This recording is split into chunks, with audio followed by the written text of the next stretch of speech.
Oh my God! Everybody has been waiting and counting down to this day, albeit Thursday night with the Chiefs versus the Ravens, but that's not what today's episode's about. What matters is that football is back and the Philadelphia Eagles get to play on Friday night in Brazil, Sao Paulo, against the Green Bay Packers in their season opener, which constitutes as a home game for them, but it's really in Brazil, which stinks, you know? But it is what it is. There's nothing wrong with it. We're just excited that football's back. Give me one moment here.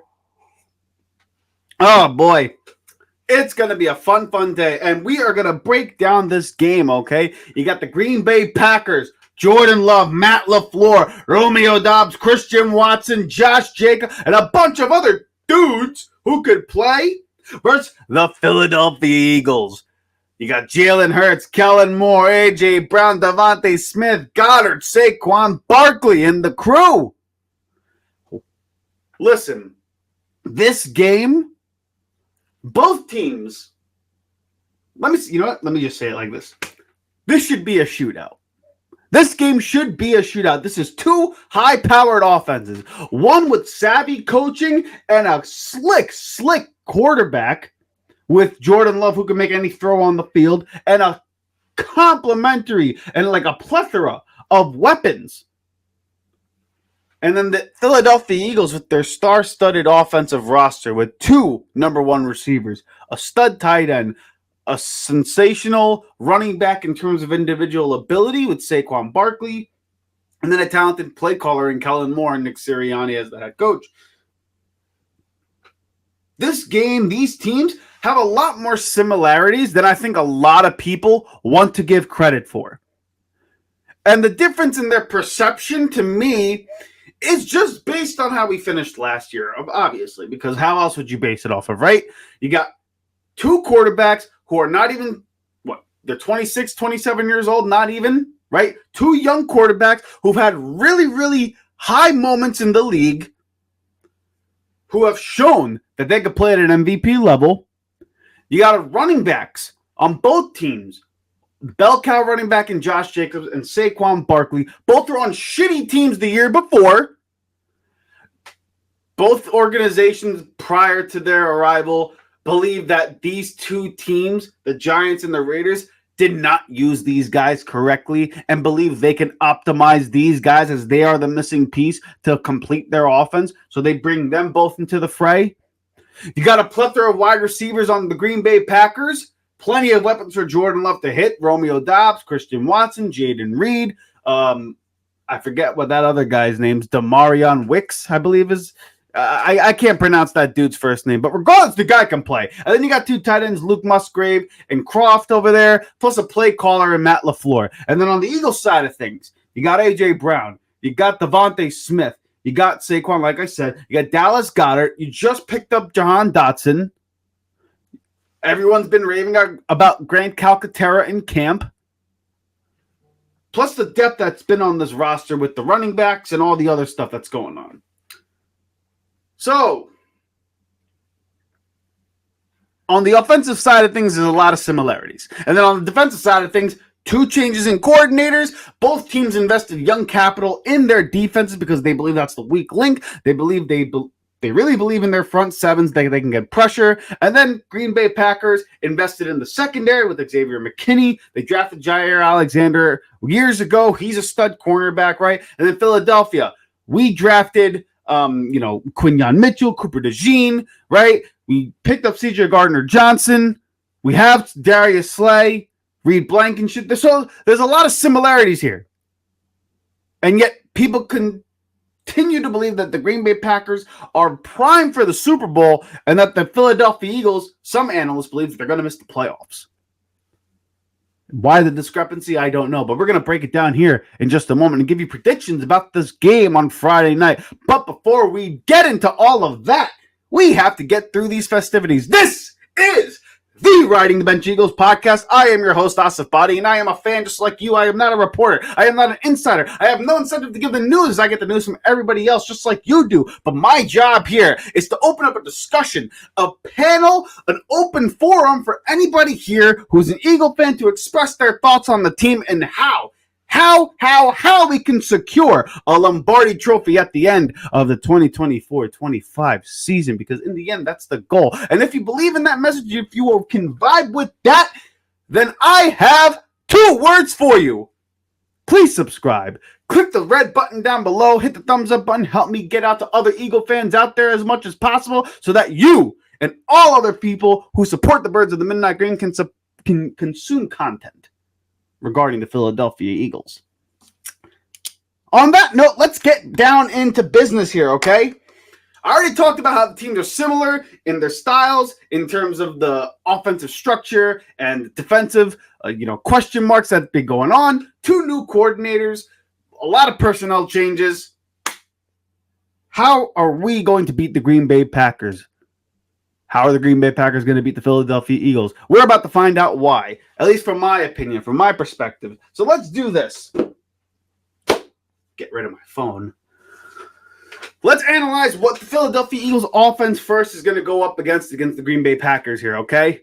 Jeff Hafley, the new defensive coordinator, was a coach at Boston College for the last few years, and the concepts that he ran at Boston College is single high safeties, okay? Ran single high safety, so generally one-on-one man coverage or a cover 3 zone. That's generally what you're going to run out of single high. You could probably have other disguises in there, but just based on tendencies from how I learned football and how I understand football, those are really the 2 main coverages that you're going to get, okay? And you really need your front 7 to be able to get home, and you have athletic linebackers who can cover ground, and then you have a stud safety who you could trust to cover a lot of ground there. And that's why that signing of Xavier McKinney for the Green Bay Packers is such a huge deal. A guy that Philadelphia wanted to bring into the fray, but the Green Bay Packers offered him $18 million per. Go get your money, big fella. That's exactly what you're supposed to do. And that's why the Green Bay Packers brought in Jeff Hafley, okay? So they're designing a defense with their personnel to fit the scheme that they're going to bring in. And they have Jair Alexander, who's a great press corner, Xavier McKinney at top, and then they have a lot of draft capital in their linebackers, okay? And then a front 7 who they believe, is young, has a lot of potential, but their goal is to try to get them to bring a lot of pressure, okay? To get them to bring pressure, to break through and finish getting after the quarterback. And if the Green Bay Packers can do that, they can be a really, really hard team to beat, especially in single high coverage with all their athletes there. However, it hasn't come to fruition. And Philadelphia last year had struggles against anybody who brought the blitz. They had no idea how to block up front with pass protection, and Jalen Hurts, say what you want, the year before was great against the blitz. Last year was virtually awful against the blitz. And God knows that every team in the NFL is going to blitz the Philadelphia Eagles until the Philadelphia Eagles prove to the National Football League that they can go and beat a blitz, that they can go and beat single high, that they can go and beat these coverages. The Green Bay Packers know that we just need to blitz the hell out of Philadelphia and see if they can prove they can block. So that's what you should expect very early in this game. Jeff Hafley is a guy who wants to get after it. And listen, when you're playing single high and you're a defensive coordinator, you're thinking to yourself, my guys are just better than your guys. I don't need a lot of guys back there to cover. I think my boys can get home, and I know my corners can shut you down. That's what they believe. That's why you run single high. That's what Jeff Hafley believes the Green Bay Packers have the potential of doing. Now, it's going to be really a tough ask against this Philadelphia Eagles offense. However, if they don't prove that they can block against the blitz, it's going to be a long day for Philadelphia. However, Kellen Moore is also now the offensive coordinator in Philadelphia.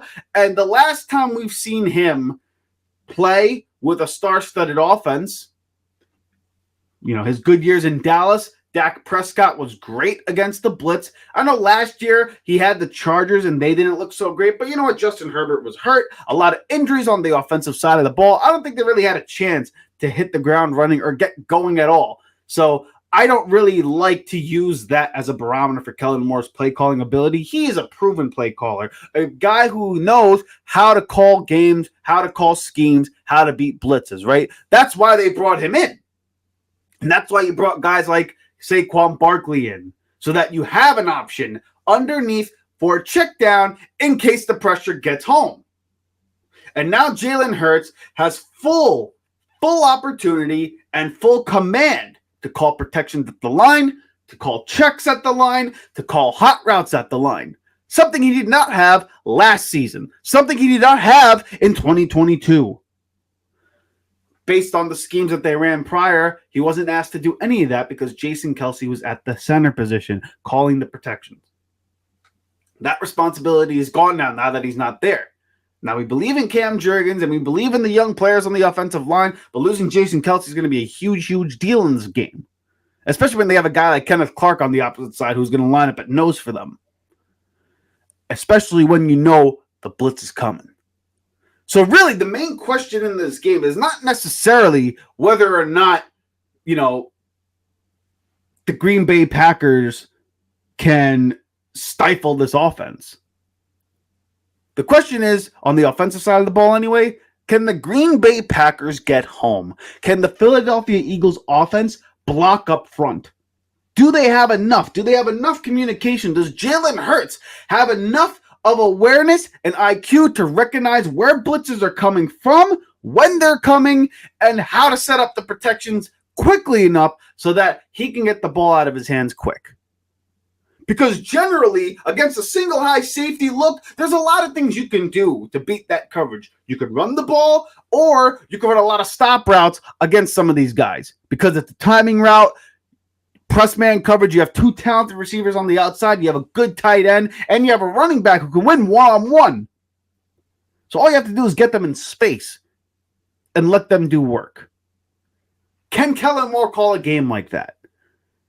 To me, I think that's going to be the game plan. I think you're not going to see a lot of the running game, which I think is going to be unfortunate, which is probably, not ideal. But I think you're going to see a lot of short passes. I think you're going to see a lot of times where Jalen Hurts drops back and has the ball out of his hands in 2 seconds, right? 2.5 seconds, something like that. Drops back, 2-3-step drop, bang, hits a tight end, boom, hits Devontae on a slant, boom, hits A.J. Brown on a curl route, something. That where it's a quick hitting throw, get the ball out of your hands quick, and make the Green Bay Packers react as opposed to attack, right? So that's going to be the key thing on the offensive side of the ball, at least in my opinion. Let's transition to the defensive side for a moment because this is going to be where the game could be won or lost here, okay? The Green Bay Packers against the Philadelphia Eagles defense. Now, we know how putrid the Philadelphia Eagles defense was last season. Probably one of the worst in football. One of the worst I've ever seen. I think it was the worst in football considering what people thought was the talent that was there. Their inability to cover, their inability to tackle last season was atrocious.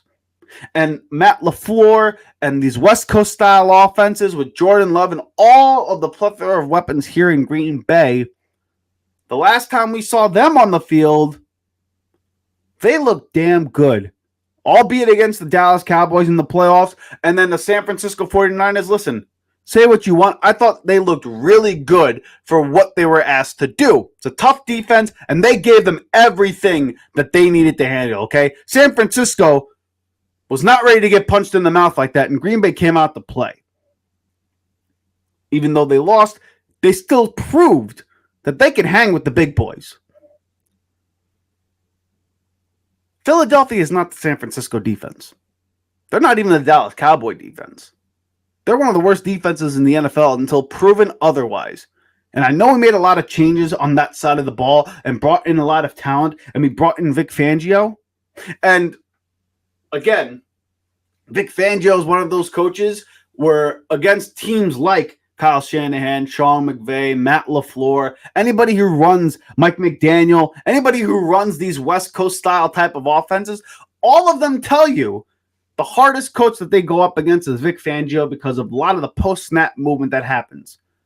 So Vic Fangio gives you a look initially pre-snap, and once the ball snapped, it changes. And it's a tough thing for some of these West Coast style systems because it's designed to have the ball be dictated where to throw to pre-snap. Which is why when you have a quarterback like a Mahomes, like a Stafford, who is really good post-snap and can make not only changes at the line pre-snap, but process info so quickly and have all these arm angles that it completely changes the dynamic of these offenses when you have a dynamic quarterback. And Jordan Love, even though he's a young player, is a dynamic thrower of the football, a dynamic young player, a dynamic young quarterback. And Matt LaFleur certainly has proven, at least last season, he's a damn good play caller and knows how to get these guys prepared. And with Vic Fangio's too high scheme, where you're playing this really, really off-zone coverage, a lot of the underneath throws are going to be there. And Matt LaFleur's offense, all these West Coast-style offenses, they want yak. That's what you want. So they'll take that all day. And then when you have a guy like Josh Jacobs in the backfield who is a bell cow, and albeit he had a down season last year, the year prior was a 1,600-yard back. A guy that you can rely on to set up play action for, to get these tight ends in open space, to get your slot wide receivers in open space. Listen, they're going to test Quinyon Mitchell because he's playing in the slot. He's not playing outside, even though Isaiah Rodgers' hand has been banged up and it's potentially not going to play in this game. Keely Ringo would be taking his place on the outside. Quinyon Mitchell's lining up in the slot. And Devin White's not going to be there, so you're going to have Nakobe Dean and Zach Bond. So the middle of the field with Quinyon, Zach Bond, and Nakobe Dean are going to be tested. I wouldn't even be surprised if Green Bay comes out on their first drive, and if they ran 10 plays, 8 of them are passes. They're going to test what this defense can do in coverage. They're going to see if these guys are ready to play and ready to tackle. And I know Matt LaFleur wants to run the ball, and I think he's going to use the pass to set up the run. If he hits a few big plays down the field, which on this defense you can, in terms of intermediate and short yardage that turns into big gains, you're never going to give up anything over the top in Philadelphia. That's never going to happen. But, 15-yard throws over the middle of the field against Nakobe Dean and Zach Bond, that can happen. Quinyon Mitchell, as great as he is as a rookie, can he get caught against a veteran wide receiver like a Romeo Doubs, like a Jaden Reed? Even though they're 1 or 2 year old veterans. You get my point. Guys have been in the league. Of course that can happen. It's the NFL. With a play caller like LaFleur, anything is possible in terms of getting butt-ass open in this game. So here's the thing. Who's going to win? Who's going to win this ball game? I'll tell you what. I'm really worried about this game. I don't like the matchup week 1. I don't like the fact we're not in Lincoln Financial Field. And I don't like the fact that we have so much young, inexperienced players on the back end right now against this football team.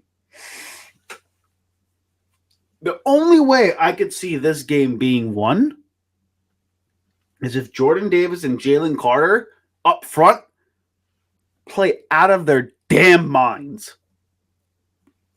Jordan Davis has to be sensational with stopping the run. And then Jalen Carter, he's got to be that special player that we all believe he can be. He's got to be that on Friday night. Because if he's not, Jordan Love is going to sit there and pick this defense apart. And it's not due to the fact or due to lack of, secondary talent. It's just due to the fact that this scheme allows for yardage to happen. It allows for guys to get the ball out of their hands quickly and just let their wide receivers do work. It's why West Coast style offenses with a dynamic quarterback can do a lot of damage here. So,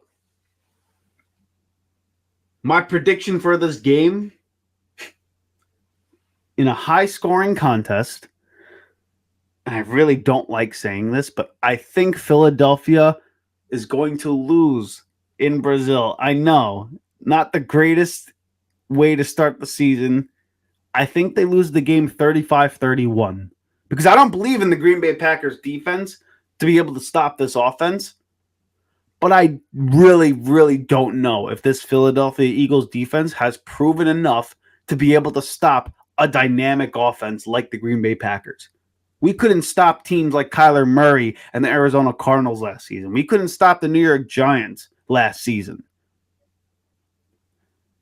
We couldn't stop the Tampa Bay Buccaneers last season. And all those guys don't have quarterbacks like Jordan Love. The closest guy is Kyler Murray. And we saw what he did in the second half against us in the regular season. Literally gave us the business. Jordan Love has that kind of capable ability. He's got that kind of nuclear firepower in that arm of his. So I don't know if Jordan Davis and Jalen Carter can get home. I don't know if they're going to be able to get enough pressure. I don't know if Vic Fangio's scheme is the right fit against this quarterback coach duo with all of these weapons. Do I believe we're going to get pushed around up front in terms of the run game? Not necessarily, but I just don't think we're going to be able to keep up with the scoring here in this game. It's a new offense for us. It's the second year offense for them. And to me, that's just going to be the difference in this ball game. So I got 35-31 Green Bay Packers in Brazil on Friday night. Let me know if you agree with me or not in the comment section below. I know I sound like a hater, but it's not the greatest matchup week one. And on that note, I got nothing else to say. Hopefully I'm proven wrong on Friday night. And if I am, I'm ready to eat crow. It'll be all good. I cannot wait for the start of the season. And before I head out, we finish off on one chant. Fly, Eagles, fly, baby. Go Birds. Hey. Thank you so much for watching the Riding the Bench Eagles podcast. If you want to continue to support the channel, please hit the like and subscribe button down below. Also, check us out on Instagram and TikTok at Riding the Bench Eagles Pod. We're also on Apple Podcasts, Spotify, iHeartRadio, you name it, we're on there. Thank you so much for listening, and please join us next time here at the Riding the Bench Eagles Podcast.